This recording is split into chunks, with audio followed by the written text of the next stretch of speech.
Hi everyone, we are Stellar Math League. Just want to give you a brief introduction to my team. I have Andrew Pratt, Sean Jun, Jess Meir, Anthony McDonald, and myself, Kyle Wagner. So Stellar Math League is a mathematics game used for both educational instruction and for entertainment purposes.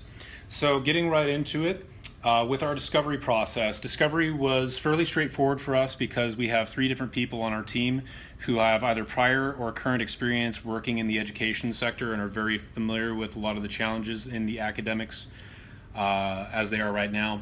The biggest being mathematics. A lot of challenges in that field right now. It seems to be the biggest one that a lot of people are trying to solve this problem. So we needed to understand those challenges, and we also needed to look into various different methods of instruction as well as behavior. Now, how we got from deciding that math was going to be the subject to building a game to address the instructional side of things is something that required a little bit of research too.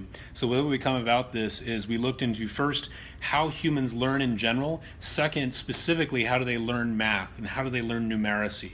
So this gave us certain key terms that we would use as guiding principles in the design of the game later on. So from there we also needed to understand various different behaviors that contributed or detracted from ability to learn and learn math. Now the challenges to this are substantial. It seems that everybody in the United States is struggling with math for the most part. A lot of studies that are coming out recently that suggest that for the first time in decades, mathematics scores have either flattened or declined from year to year from 2014 to 2015. This is going to inevitably result in all sorts of problems, including lack of skilled workers for technical jobs and declining global competitiveness, inevitably. So recognizing that this is an important problem to solve, we decided to move on to the design process where we came across these key terms and incorporated them into the design. So subitizing first, getting into that is a term used to describe the cognitive process of associating a physical or perceptual quantity to a concept of number. So in other words, if I have 3 stones or 3 pineapples in front of me, I need to be able to understand and relate those to the number 3 or the concept of the number 3. So that's basically what subitizing is.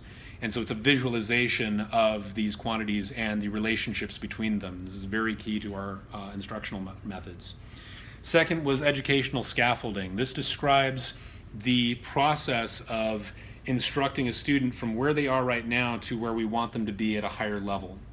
So we need to understand where the gaps are in their education and fill in those gaps. And of course, that was also very important in our design of this game. Second and third, actually, ZPD or zone of proximal development is the term used to describe where they are right now. So we can first assess that and use that to guide where they need to be. Finally, we had interviews between ourselves and a few other people that I know in the industry to help us develop this game. So moving on to methods. So now you understand that we were using scaffolding to develop these exercises.